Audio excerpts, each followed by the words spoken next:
বাঁকুড়া জেলার পূর্বাংশে অবস্থিত জয়রামবাটি গ্রাম প্রকৃতির এক সুন্দর লীলাভূমি। জেলার পশ্চিমে কামারপুকুর গ্রাম।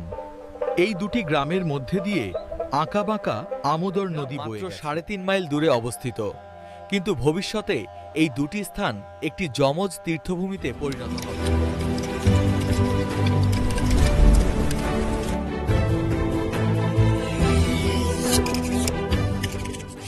জন্ম ও শৈশব। বাঁকুড়া জেলার পূর্ব প্রান্তে জয়রামবাটি গ্রাম আর হুগলি জেলার পশ্চিম প্রান্তে কামারপুকুর। মাত্র ৩.৫ মাইল ব্যবধান, মধ্যে একটি খালের মতো আঁকামাকা আমোদর নদ।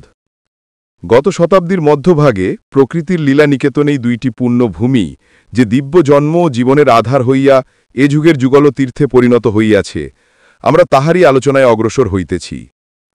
জয়রামবাটি গ্রামখানি খুবই ছোট, তাহার ৩ দিকে মাঠ আর একদিকে ওই ছোট নদী। উর্বর জমিতে নানাবিধ চাষ আবাদে গ্রামটি বেশ সচ্ছল ও সমৃদ্ধ। ম্যালেরিয়া আক্রমণের পূর্বে গ্রামবাসীদের স্বাস্থ্যও বেশ ভালো ছিল।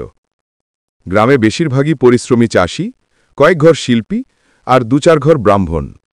মুখোপাধ্যায় বংশ এই গ্রামেরই বাসিন্দা। বন্দ্যোপাধ্যায়েরা তাহাদের দৌহিত্র। মুখুজ্জেরা ৪ ভাই, রামচন্দ্র সকলের বড়।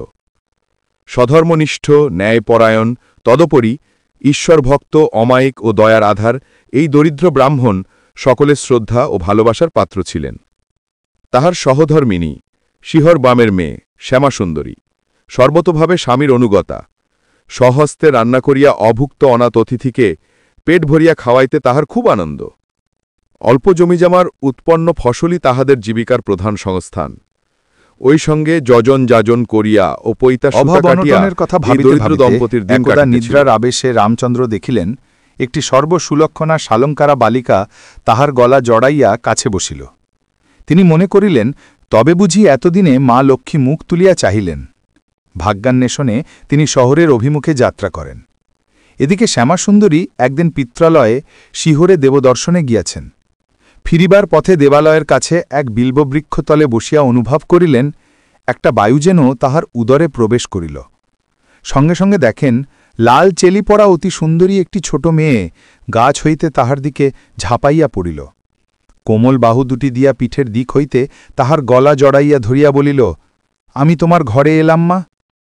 শ্যামাসুন্দরী অচৈতন্য হইয়া পড়িয়া যান। সঙ্গিনীরা সকলে তাহাকে ধরাধরি করিয়া বাড়িতে লইয়া আসেন। ধীরে ধীরে 10টি মাস কাটিয়া গেল অধীর প্রতীক্ষায়। হেমন্তের ধান কাটা শেষ করিয়া চাষিরা মা লক্ষ্মীকে ঘরে তুলিতেছে। কুটিরে কুটিরে আনন্দের হিল্লল। 1260 সালের 8ই পৌষ বৃহস্পতিবার সন্ধ্যা।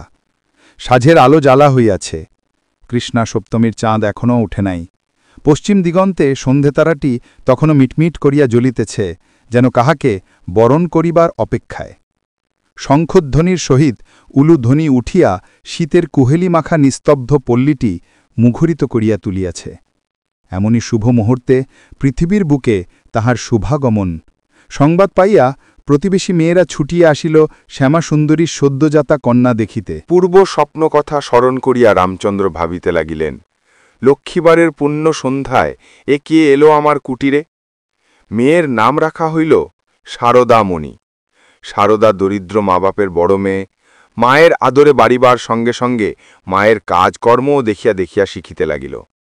ছোট ভাই বোন কয়টি আসার পর মা আর একা সব পারিয়া উঠেন না।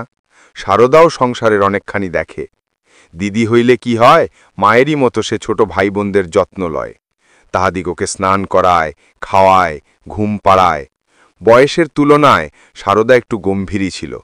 খেলার সময় কখনো কাহারও সহিত তাহার ঝলনা হইত না, বরং সমবয়সীদের মধ্যে ঝগড়াঝাঁটি হইলে সে মধ্যস্থ হইয়া মিটাইয়া দিত।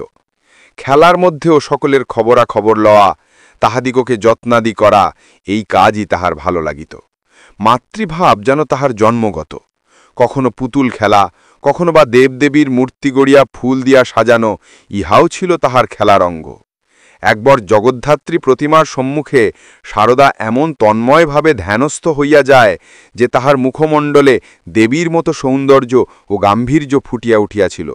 তখন তাহাকে দেখিয়া তাহার পরিচিত লোকেরাও চিনিতে পারে নাই কে এই মেয়েটি।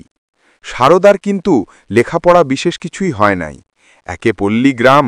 তাছাড়া তখন ধারণা ছিল মেয়েরা লেখাপড়া শিখিলে শুধু নাটকাদি পড়িবে, সংসারের কাজকর্ম করিবে না। বাড়ির কাছেই পাঠশালা, ভাইয়েরা পড়িতে যাইত। সারদা কাজকর্ম সারিয়া সময় পাইলেই তাহাদের বই লইয়া নাড়াচাড়া করিত। কোনোদিন বা ফাঁক পাইলে তাহাদের সঙ্গে পাঠশালায় চলিয়া যাইত। লেখাপড়া শিখিবার প্রবল আগ্রহ তাহার বহুদিন পর্যন্ত ছিল, এবং সুযোগ পাইলে যতটুকু পারিত সে শিখিয়া লইত। এইভাবে শেষ পর্যন্ত সে বেশ পড়িতে শিখিয়াছিল, কিন্তু লিখিতে মারিত না। বই পড়াই শিক্ষার একমাত্র উপায় নয়। কথক ঠাকুরের কথা, দোল দুর্গোৎসবের যাত্রা ও কীর্তন শুনিয়া সারদা কত সুন্দর সুন্দর কথা শিখিয়া লইত। দু একবার শুনিলেই তাহার সব মনে থাকিত। তখন কে জানিত যে এই মেয়ে একদিন এমন একজনের হাতে পড়িবে, যিনি তাহাকে লৌকিক, আধ্যাত্মিক সকল শিক্ষা দীক্ষা দিয়া সর্বতভাবে পরিপূর্ণ করিয়া দিবেন, এবং পরবর্তীকালে তাহার সম্বন্ধে বলিবেন, ও সারদা, সরস্বতী, জ্ঞানদায়িনী। যদি আপনি এই ভিডিওটি পছন্দ করেন, লাইক করুন, শেয়ার করুন এবং সাবস্ক্রাইব করুন SRG গড ট্রেন্ডিং থেকে আরও ধার্মিক এবং অনুপ্রেরণামূলক ভিডিওর জন্য।